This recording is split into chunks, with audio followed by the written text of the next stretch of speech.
I'm bored. It's a puny little phrase, yet it has the power to fill parents with a cascade of dread, annoyance, and guilt. If someone around here is bored, someone else must have failed to enlighten or enrich or divert. And how can anyone, child or adult, claim boredom when there's so much that can and should be done immediately? But boredom is something to experience rather than hastily swipe away, and not as some kind of cruel Victorian conditioning recommended because it's awful and toughens you up. Despite the lesson most adults learned growing up, boredom is for boring people. Boredom is useful and it's good for you. If kids don't figure this out early on, they're in for a nasty surprise. School, let's face it, can be dull, and it isn't actually the teacher's job to entertain as well as educate. Life isn't meant to be an endless parade of amusements. That's right, a mother says to her daughter in Maria Semple's 2012 novel, Where Do You Go, Bernadette? You are bored, and I'm going to let you in on a little secret about life. You think it's boring now? Well, it only gets more boring. The sooner you learn it's on you to make life interesting, the better off you'll be. People used to accept that much of life was boring. Memoirs of pre 21st century life are rife with tedium. When not idling in drawing rooms, members of the leisured class took long walks and stared at trees. They went motoring and stared at more trees. Those who had to work had it a lot harder. Agricultural and industrial jobs were often mind-numbing. Few people were looking to be fulfilled by paid labor. Children could expect those kinds of futures, and they got used to the idea from an early age. Left unattended with nothing but bookshelves and tree branches, and later bad afternoon television. Only a few short decades ago, during the last age of underparenting, grown-ups thought a certain amount of boredom was appropriate, and children came to appreciate their empty agendas. In an interview with GQ magazine, Lin-Manuel Miranda credited his unattended afternoons with fostering inspiration, because there is nothing better to spur creativity than a blank page or an empty bedroom, he said. Nowadays, subjecting a child to such inactivity is viewed as a dereliction of parental duty.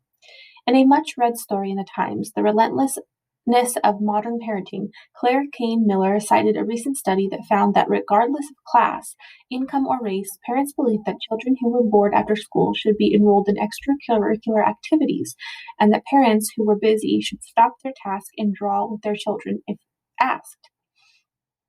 Every spare moment is to be optimized, maximized, driven toward a goal.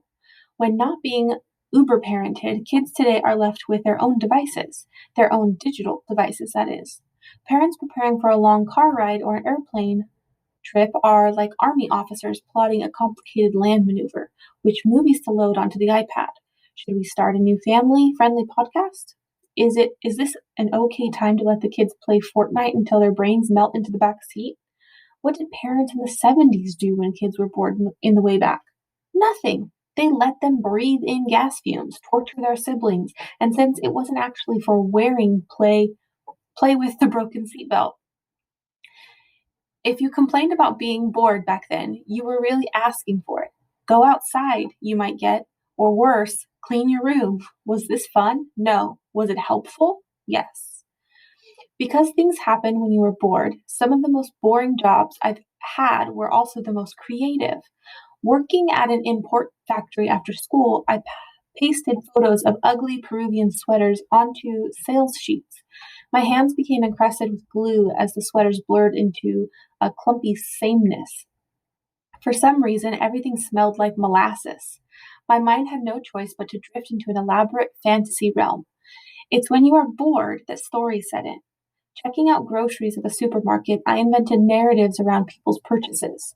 The man buying eggplant and a six-pack of Bud at 9 p.m., which was the must-get item and which the impulse purchase. How did my former fifth-grade teacher feel about my observing her weekly purchase of Nutter Butters? Once you've truly settled into the anesthetizing effects of boredom, you find yourself en route to discovery. With monotony, small differences begin to emerge between those trees, those sweaters.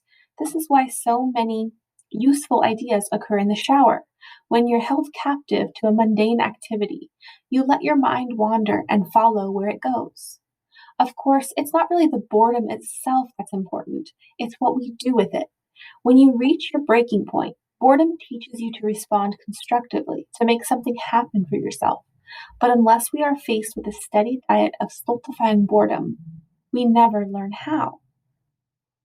The idea isn't that you suffer through crushing tedium indefinitely like Neville, and it's for Neville who died of ennui, of Gashly Crumb Tinnies. It's that you learn how to vanquish it. This may come in several forms. You might turn inward and use the time to think. You might reach for a book. You might imagine your way to a better job. Boredom leads to flights of fancy, but ultimately to self discipline, to resourcefulness. The ability to handle boredom, not surprisingly, is correlated with the ability to focus on and to self regulate. Research has shown that people with attention disorders are particularly prone to boredom. It makes sense that in hyperstimulating world, what at first seems captivating now feels less so. What was once mildly diverting may now be flat out dull. It's especially important that kids get bored and be allowed to stay bored when they're young. That it not be considered a problem to be avoided or eradicated by the higher ups, but instead something kids grapple with on their own. We've stopped training children to do this. Rather than teach them to absorb material that is slower, duller, and decidedly two dimensional, like a lot of worthwhile information is, schools cave in to what they say children expect fun. Teachers spend more time concocting ways to engage students through visuals and interactive learning tailored to their candy crushed attention spans. Kids won't listen to long lectures. Kids won't listen to long lectures, goes the argument, so it's on us to serve up learning in an easier to swallow portion. But surely, teaching children to endure boredom rather than ratcheting up the entertainment will prepare them for a more realistic future, one that doesn't raise false expectations of what work or life itself actually entails. One day, even in a job they otherwise love, our kids may have to spend an entire day answering Friday's leftover email. They may have to check spreadsheets or assist robots at a vast internet ready warehouse. This sounds boring, you might conclude. It sounds like work and it sounds like life. Perhaps we should get used to it again and use it to our benefit. Perhaps in an incessant, up the ante world, we could do with a little less excitement.